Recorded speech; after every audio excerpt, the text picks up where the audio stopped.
দুনিয়ার সবাই যুবক হতে চায়। এই যে বৃদ্ধ বাবার আছে দাড়িগুলো পাকা, উনারে যদি এখন বলি বাবা আমার কাছে একটা ওষুধ আছে, আমার গাড়িতে আছে, দাম মাত্র 500 টাকা, কিন্তু আপনি জোয়ান হয়ে যাইবেন, কবো কি আমার 3 ফাইল একসাথে দেন? পাগল হয়ে যাবে। জোয়ান বললে সবাই পাগল। বুড়া দাঁত পড়ে গেছে, দাড়ি পাইকে গেছে, এরপর কলব মাইরে পুরা হিরো আলম সাজে কিনা কথা বলে। হ্যাঁ, আমাকে তো সবাই জোয়ান হইতে চায়। আমার আল্লাহ কয় সবাই যুবক হইবে। কয় বছরের যুবক? একেবারে পোলাপানও না, আবার বুইড়াও না, মাঝামাঝি 33 বছরের যুবক বানাইবেন। সুবহানাল্লাহ। সারা জীবনে কোনো দিন 33.5 হবে না, দাড়িও থাকবে না, মুছও থাকবে না, একেবারে টকবকে যুবক। জান্নাতে ঢুকানোর আগে ঝর্ণার পানি দিয়ে গোসল করার কারণে 3 নাম্বার পরিবর্তনটা দিবেন। হযরত দাউদ আলাইহিস সালাতু ওয়াস সালামের কণ্ঠদান করবেন। চিৎকার দিয়ে কোন সুবহানাল্লাহ। কেমন কণ্ঠ! দাউদ আলাইহিস সালাতু ওয়াস সালাম যখন উনার কিতাব তেলাওয়াত করতেন, সুর দিতেন, টান দিতেন, গাছের পাতাগুলো একেবারে ঠান্ডা হয়ে যাইত, নিস্তব্ধ হইয়া কুরআন তেলাওয়াত শুনত। জঙ্গলের হরিণ, জঙ্গলের বাঘ, ভাল্লুকগুলা একত্রিত হইয়া দাউদ নবীর কণ্ঠ শুনত। কণ্ঠের মধ্যে মজা আছে না নাই? হা হা। নদীর মাছগুলো আয়সা তেলাওয়াত শুনতো, এত সুন্দর কণ্ঠ দিছিল। আমগো সাধারণত বাঙ্গা সুরা বিষমপুরীর কণ্ঠরা এরপরে কম বেশি একটু ভালো লাগে কি লাগে না? এখন যদি আমি টান দিই কোনটা মোটামুটি ভালো লাগে? বিসমিল্লাহির রহমানির রহিম।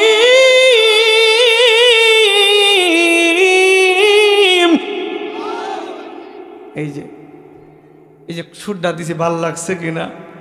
কোরআন তেলাওয়াত করলে ভাল লাগে, আজান দিলেও ভাল লাগে, কথা বলেন ঠিক কিনা? সুর একটা মজার জিনিস। সুর এমন জিনিস, সুর দিলে মানুষের দিলটা নরম হয়ে যায়। মক্কা আজান দিলে এক মজা, মদিনায় আজান দিলে আরেক মজা, বাইতুল মুকাররমে আজান দিলে আরেক মজা, আমগোলা কাইটিন সেটের মসজিদে দিলে আরেক মজা, কথা বলেন ঠিক কিনা? আছে না আমগোলাকায় আজান দেয় এক জায়গায়, দেখছেন? এই যে কোথায় জানি আমি একবার গেলাম, ঠিক আজান দিতেছে আল্লাহু আকবার, আল্লাহু আকবার। দেই সুর পরিচিত কিনা? হ্যাঁ, কিন্তু আমার বাইরে আজানের মধ্যে মজা আছে। কেমন মজা? যদি মক্কার আজান দেই, আল্লাহ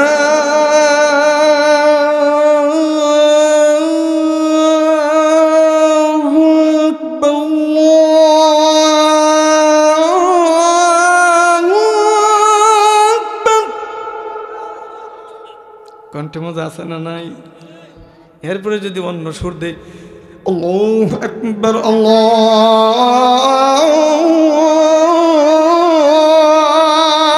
আকবার, মজা আছে না নাই? আমি বিষমপুরি ছোট একটা মানুষ, দেখতেও সুন্দর না, হ্যাংলা কালো। সুর দেওয়ার কারণে আপনারা বলতেছেন ভালো লাগে। দাউদ নবীর কণ্ঠ কেমন ছিল! জঙ্গল থেকে পশু পাখির আইসা তেলাওয়াত শুনতো। নদীর মাছগুলো আইসা তেলাওয়াত শুনতো, এত সুন্দর কণ্ঠ দিছিল। আমগো সাধারণত বাঙ্গা সুরা বিষমপুরীর কণ্ঠরা এরপরেও কম বেশি একটু ভালো লাগে কি লাগে না? রে দুনিয়ার ইমানদার আল্লাহর গোলাম, আমার আল্লাহ পাক রব্বুল আলামিন এই পৃথিবী সবার জন্য একটা জান্নাত বানাইছেন। কাফের জন্য একটা জান্নাত বানাইছেন, আবু জাহেলের জন্য জান্নাত বানাইছেন, নমরুদের জন্য জান্নাত বানাইছেন, কারুনের জন্য জান্নাত বানাইছেন, নামাজির জন্য জান্নাত বানাইছেন, বেনামাজির জন্য জান্নাত বানাইছেন। কিন্তু সবাই যার যার কৃত কর্মের কারণে সে জান্নাত পাবে না। কথা বুঝতে পারছেন নি? যার যার কৃতকর্মের কারণে সে জান্নাত পাবে না। আমার ভাই, কিয়ামতের ময়দানে এক শ্রেণীর মানুষ আল্লাহর কাছে ডাক দেয়া বলবে, মালিক,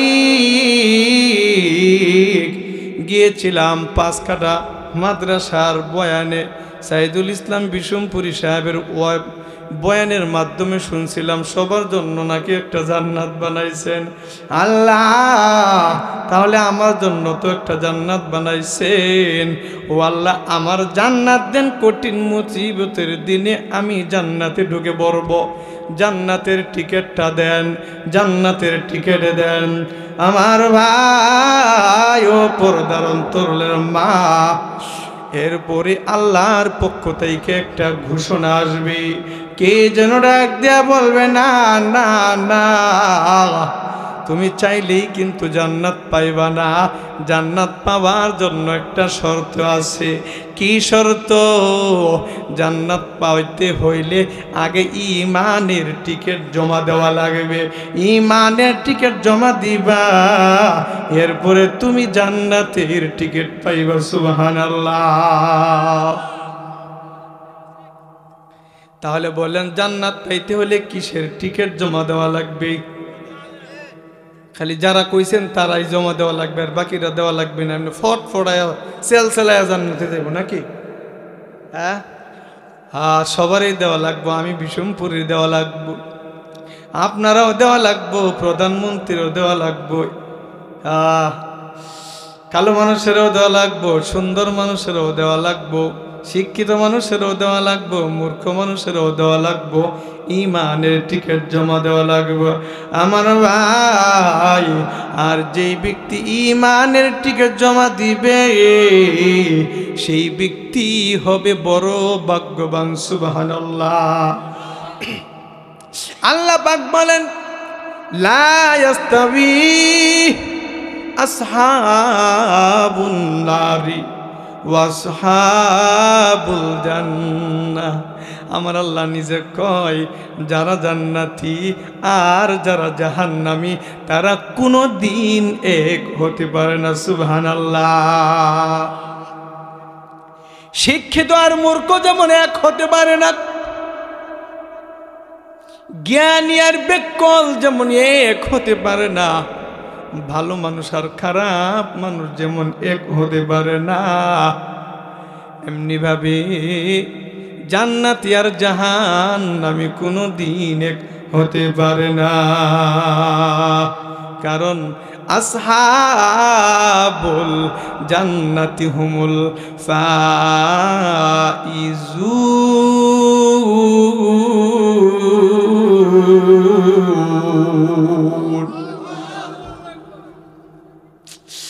আল্লাহ তাআলা নিজেই বলেন, দুনিয়ার ইমানদার যারা আমি আল্লাহর জান্নাতের টিকিট পাইবে, জান্নাতের টিকিট পায়া যারা জান্নাতে যাবে তারাই হইল সফল কাম। সুবহানাল্লাহ। এই দুনিয়ায় কয়েকদিন কষ্ট কইরা, মুজাহাদা কইরা, নিজের চোখটাকে সংযত রাইখা, মুখটাকে সংযত রাইখা, জিহ্বাটাকে সংযত রাইখা, কানটাকে সংযত রাইখা, দিলটাকে সংযত রাইখা, হাতটাকে সংযত রাইখা, পাটাকে সংযত রাইখা, নিজের লজ্জাস্থানটাকে সংযত রাইখা, আল্লাহরে আল্লাহ কয়া ডাইকা 5 ওয়াক্ত আজানের পর নামাজে আইসা আমার আল্লাহরে যদি একবার খুশি করে নিতে পারি, আল্লাহরে যদি আমি আপন বানায় নিতে পারি, আমার আল্লাহ পরম জান্নাত দিবেন। সুবহানাল্লাহ। উদাহরণ একটা দিয়া লাইতাম নি, উদাহরণ একটা দিতাম নি। উদাহরণ দিলে একটু সহজে বুঝে আসবো। ছোট্টকালে আমার আব্বা একটা উদাহরণ দিয়েছিলেন, এটা আমার এখনো মনে আছে। যে এক ছিল রাজা, এটা একটা কাল্পনিক। এক ছিল রাজা, তার রানী ছিল 7টা। আপনি কি অঙ্কে পাকা না দুর্বল? পাকা। অঙ্ক বুঝেননি তো গইনা রাখেন। তাহলে রানী কয়টা? 7টা। আর দাসী কয়টা? 1টা। তো দাসী হইল গোলাম, কাজের বুয়া বলতে পারেন। বলেন তো এই রাজার কাছে রানীরা বেশি দামি নাকি কাজের বুয়া বেশি দামি? আপনারা উত্তর দেন, তাহলে বোঝা যাবে যে না এই এলাকার মানুষ কথা বুঝে। উলোকান্দার মানুষ কিন্তু দেখাইয়া দিছে কথা যে কেমন বুঝে। আলোচনা করে থয়ে গেছিলাম কয়দিন পরে পরে হে ফোন দে আবার দেখা হইলে হুজুর না চলছিল। আজকে যদি আপনার আলোচনা আমার না বুঝেন তাহলে বোঝা যাবে, চুপ থাকেন যদি তাহলে বোঝা যাবে আলোচনা বুঝতেছেন না। তো রাজা আর রানী হলো 7টা আর দাসী হইল 1টা। তো রাজা সাধারণত রানীকেই বেশি আদর করবে, আর দাসী তো এটা একটা কাজের বুয়া। কিন্তু এই রাজার ক্ষেত্রে একটু উল্টা, একটু কি উল্টা, ও আবার দাসীরে বেশি ভালোবাসে। আমগতে সেই রকম লুচ্চা মার্কা মানুষ আছে না নাই? নিজের বউ তো পরের বউ কালা হইলে টেপ টেপায়া দেখে, চশমা থাকলে চশমা নিচ দিয়ে দেখে, উপর দিয়ে দেখে, এরকম মানুষ আছে না নাই? তো এই রাজা তার দাসীরে বেশি মহব্বত করে। তো একদিন রানীরা তারা সব ঐক্য হইয়া এক বৈঠক বসাইছে মহারাজের সামনে রেখে। রাজা একটা কথা বলতে চাই। কি? আমার কথা হয়েছে আমরা তো এই রাজ্যের রানী, তাহলে আমাদেরকে কম মহব্বত করেন তারে বেশি মহব্বত করেন, কারণটা কি? সংক্ষিপ্ত করে বলি, রাজা কয় এটা কি তোমরা সচক্ষে দেখবা নাকি আমার মুখ থেকে শুনবা? সচক্ষে দেখলে আরো বেশি ভালো হয়। ঠিক আছে, এটা 2 দিন পরে তোমরা আইসো, তোমাদেরকে সচক্ষে দেখায় দিব। প্রজাদেরকে বলছে যে একটা সুন্দর করে বালাখানা তৈরি করে সাজায়া সুজায়া, এরপরে বালা তৈরিখানা তৈরি করছে ধরেন সোমবারে আইসা এই 7 রানী আর 1 দাসী এক সিরিয়ালের মধ্যে দাঁড়াইছে। ওই দূরে মাথার মুকুট, গলার হার, কানের ফুল, পায়ের নুপুর সব দামি দামি সিরিয়াল রাখছে। রাইখা রাজা কয় এই ঘরের ভিতরে যা আছে সব তোমাগর, যে যেইটা দৌড়ায় ধরতে পারো ওইটা তোমার। প্রতিযোগিতা না? হ্যাঁ। তখন রানীও দাঁড়াইছে, দাসীও দাঁড়াইছে। দাঁড়াইলো কয়জন? 8 জন। 7 রানী আর 1 দাসী দাঁড়াইছে। দাঁড়ানোর পরে রাজাই বলছে 1 2 3 বলতেই তোমরা দৌড় দিবা। এক একজনের মনে কি লোভ, মাথার মুকুটটা আমি নিব, আরেকজনে মুক্তাটা আমি নিব, একজনে চিন্তা করছে গলার হারটা আমি নিব। টার্গেট একেবারে পুরা চাতক পাখির মতো তাকায় রয়েছে। 1 2 3 খালি বলছে, এমনি দৌড়। এক দৌড় দিয়া একজনে মাথার মুকুট নিয়ে আইছে, একজনে গলার হার, একজনে কানের ফুল, যে যা ভাগে পাইছে নিয়ে আইছে। কিন্তু এই 8 জনের ভিতরে সবচেয়ে গরিব কে? দাসী, তাই না? তা লোভটা কার বেশি থাকবো? দাসীর। কিন্তু দাসী ওই দিকে না তাকায়া পিছন দিক দিয়ে গিয়া রাজার গলায় এমনি চাপ দিয়ে ধরে খাড়াই রয়েছে। মুরব্বী বুঝে ফেলেছে ঘটনা কোথায়। তো দৌড়ায়া সবাই আইসে, কি খুশি। এবার ডাক দিয়া বলে, ও দাসী, স্বর্ণের মুকুটের প্রতি কি তোমার লাভ নাই? আছে তোমার চেয়ে বেশি। গলার হারের প্রতি কি তোমার লোভ নাই? আছে তোমার চেয়ে বেশি। পায়ের নুপুরের প্রতি কি তোমার লোভ নাই? আছে তোমার চেয়ে বেশি। তাহলে কেন দৌড় দিলা না? এবার ডাক দিয়ে বলে, ও 7 রানী, আপনাদেরকে আমি বলবো, এই যে মাথার মুকুট কে দিছে? কয় রাজা। গলার হার কে দিছে? রাজা। পায়ের নুপুর কে দিছে? রাজা। তো যেই রাজায় সব কিছু দিছে, এই রাজার দর্শি।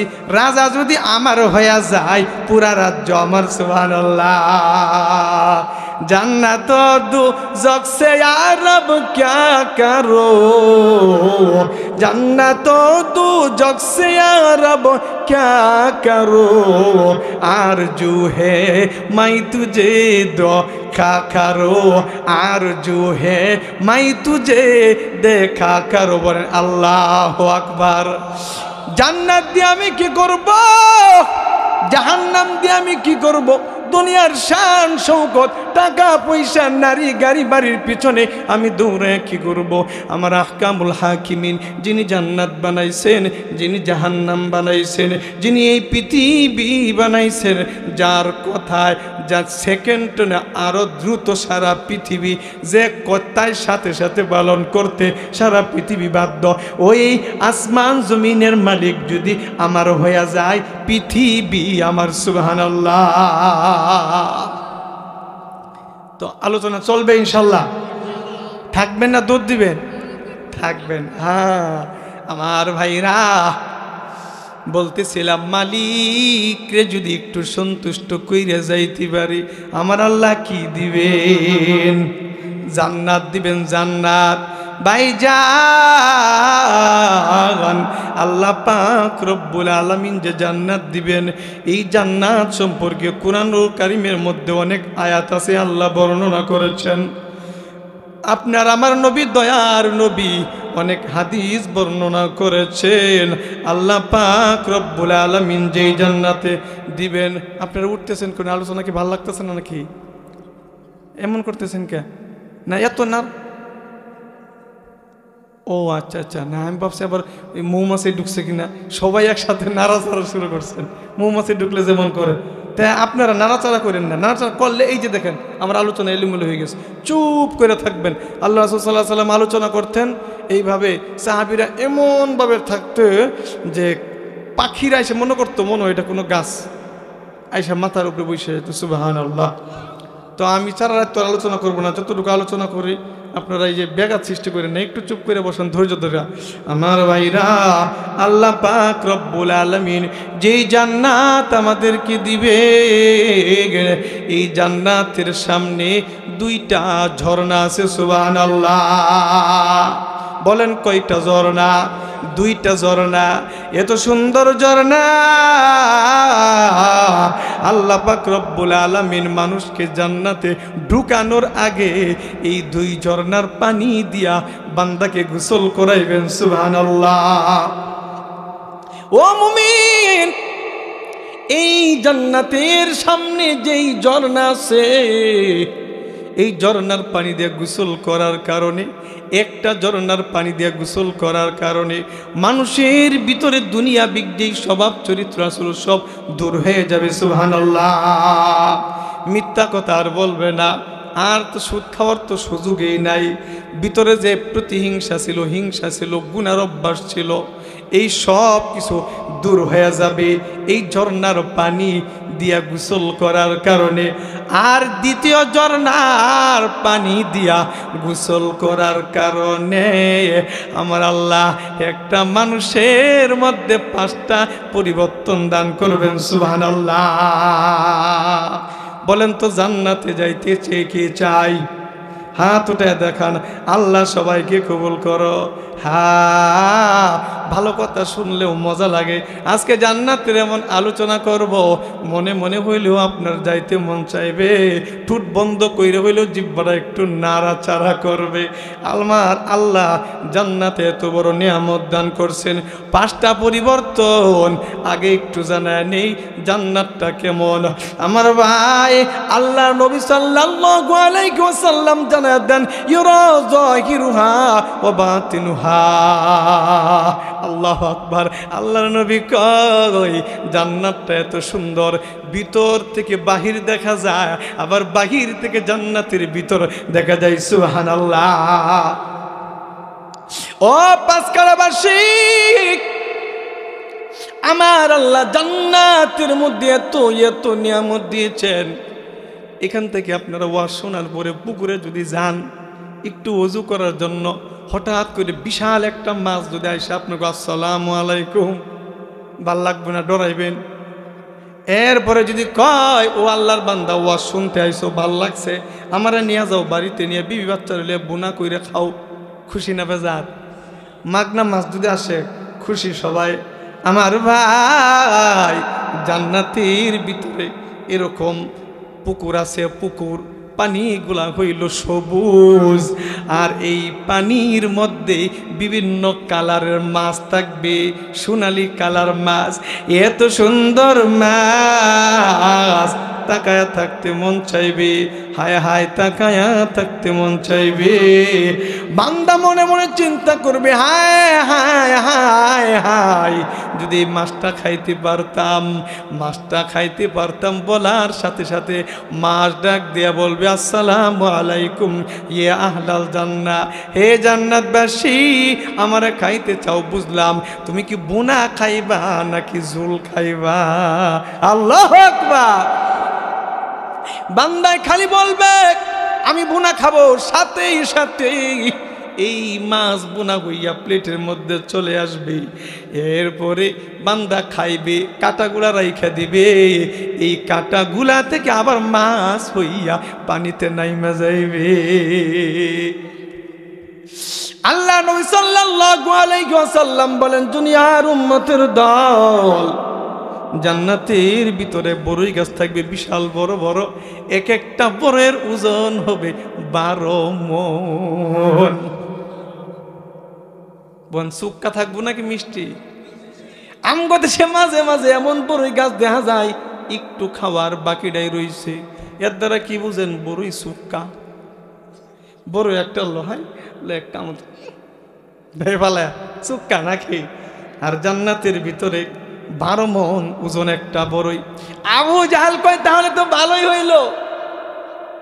কি ভালো হইল?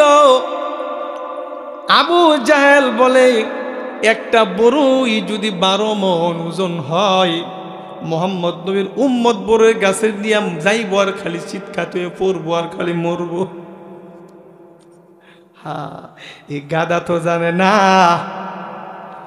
যেমন বড়ই মানুষটাও হবে এমন বড়। মানুষটা কেমন বড় হবে আর একটু পরে কই, যদি আপনারা থাকেন। আমার ভাইরা, জান্নাতের ভিতরে আমার আল্লাহ প্রতিটা বান্দাকে গার্লফ্রেন্ড দিবেন, বউ দিবেন। বউ দুনিয়াতে বউর পাগল আছে না নাই? কে কে আছেন হাত উঠে দেখায়। আপনারা নাই? আমি আছি, আমি আছি। হ্যাঁ, মুরব্বী আছে। দেখছেন অবস্থা? বউয়ের পাগল সবাই, সুন্দরের পাগল সবাই। কথা বলেন ঠিক কিরা? জান্নাতে আমার আল্লাহ বউ দিব, ওয়াহুরুন, এই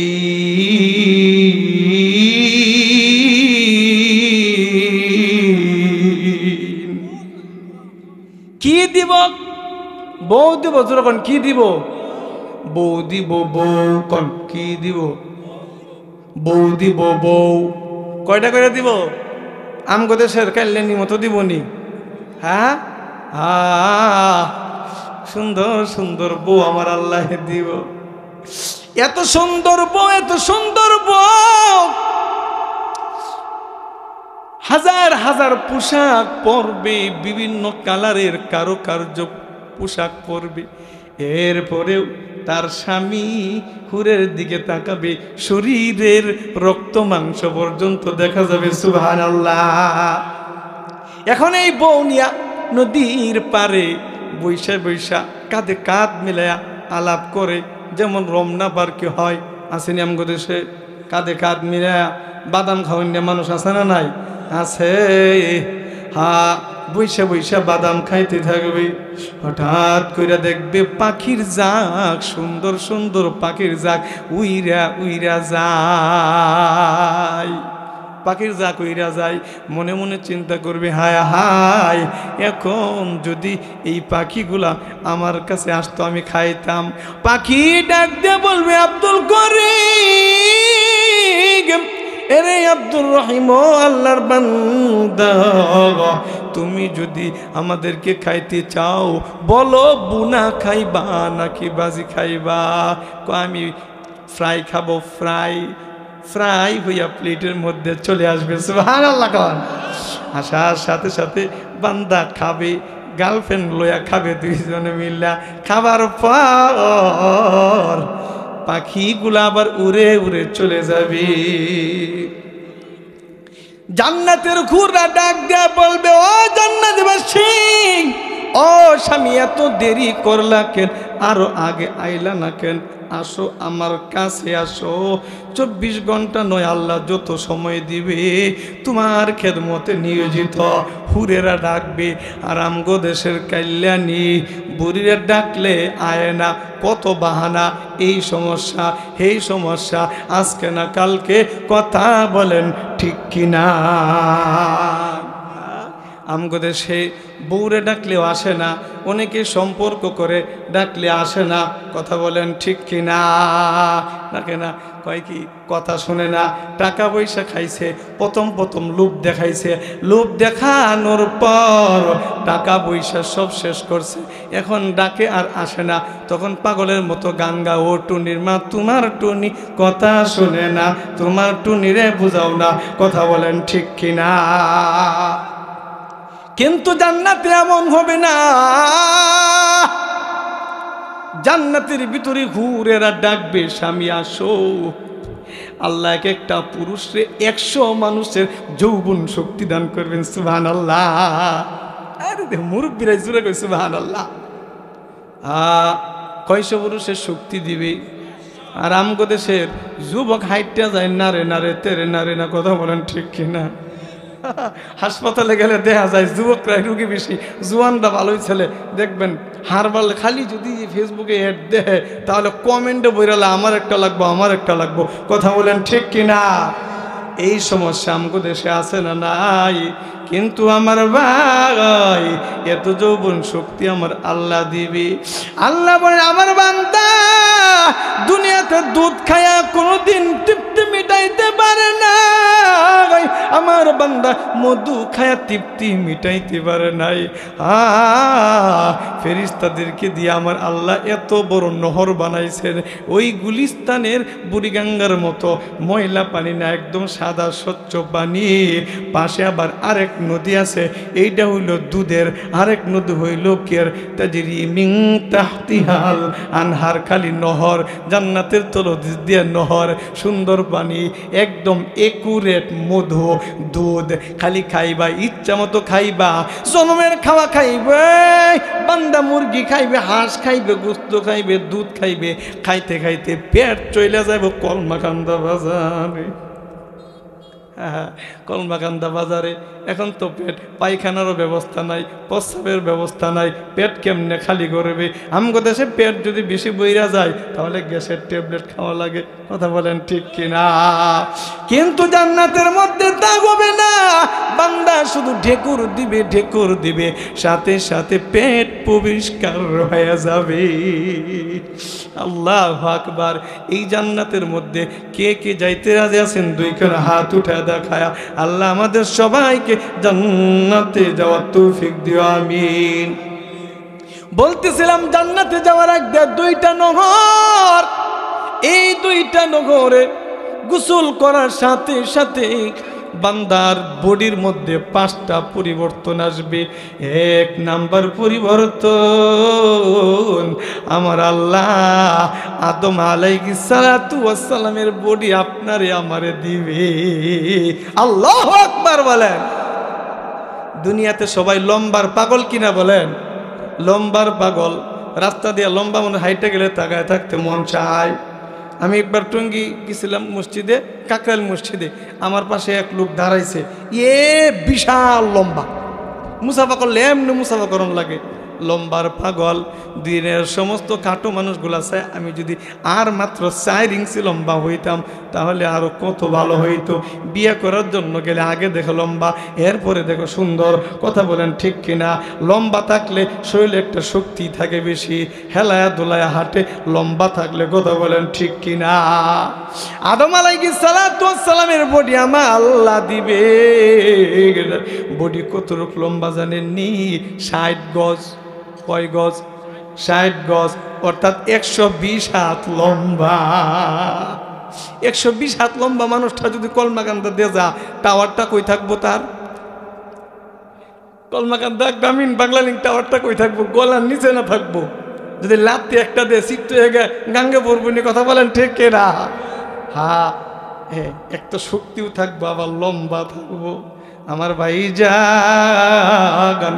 আর 2 নাম্বার পরিবর্তন হইল, আমার আল্লাহ সবাইরে 33 বছরের যুবক বানায় দিবেন। আল্লাহু আকবার।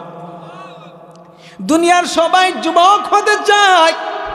এই যে বৃদ্ধ বাবার আছে, দাড়িগুলো পাকা, উনারে যদি এখন বলি বাবা আমার কাছে একটা ওষুধ আছে, আমার গাড়িতে আছে, দাম মাত্র 500 টাকা, কিন্তু আপনি জোয়ান হয়ে যাইবেন, কি আমার 3 ফাইল একসাথে দেন?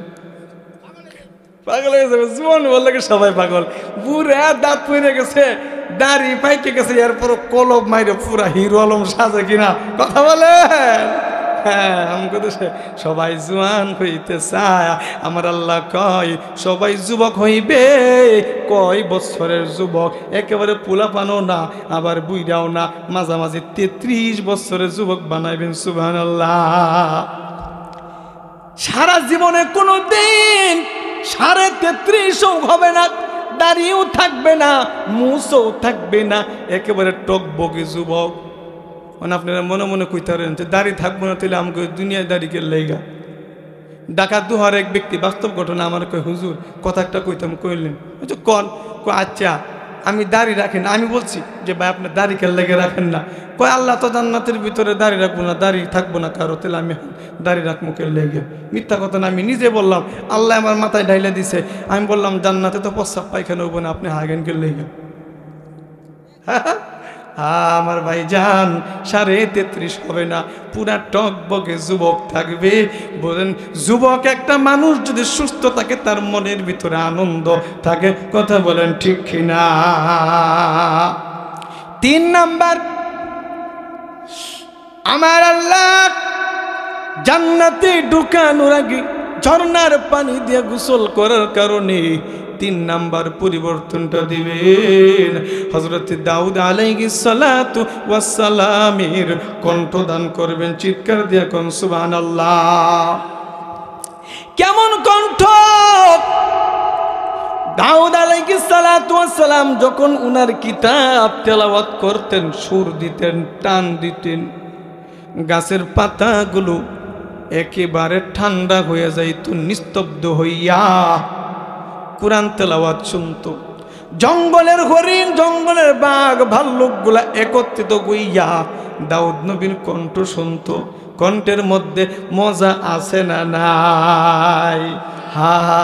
নদীর মাছগুলো আয়সা তেলাওয়াত শুনতো। এত সুন্দর কণ্ঠ দিছিল।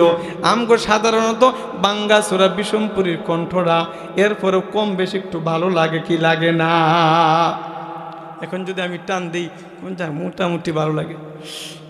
বিসমিল্লাহির রহমানির রহিম। এই যে সুরটা দিছি, ভাল লাগছে কিনা? কোরআন তেলাওয়াত করলে ভাল লাগে, আজান দিলেও ভাল লাগে, কথা বলেন ঠিক কিনা? সুর একটা মজার জিনিস। সুর এমন জিনিস, সুর দিলে মানুষের দিলটা নরম হয়ে যায়। মক্কা আজান দিলে এক মজা, মদিনায় আজান দিলে আরেক মজা, বাইতুল মুকাররমে আজান দিলে আরেক মজা, আমগোলা কাইটিন সেটের মসজিদে দিলে আরেক মজা, কথা বলেন ঠিক কিনা? আছেন আমগোলাকায় আজান দেয় এক জায়গায়, দেখছেন? এই যে কোথায় জানি আমি একবার গেলাম, ঠিক আজান দিতেছে, আল্লাহু আকবার, আল্লাহু আকবার। এই সুর পরিচিত কিনা? হ্যাঁ, কিন্তু আমার বাইরে আজানের মধ্যে মজা আছে। কেমন মজা?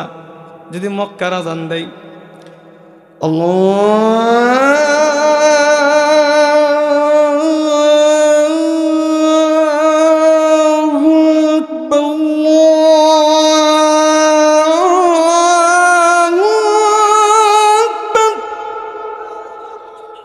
কণ্ঠে মজা আছে না নাই? এরপরে যদি অন্য সুর দেয়, আল্লাহু আকবার, আল্লাহু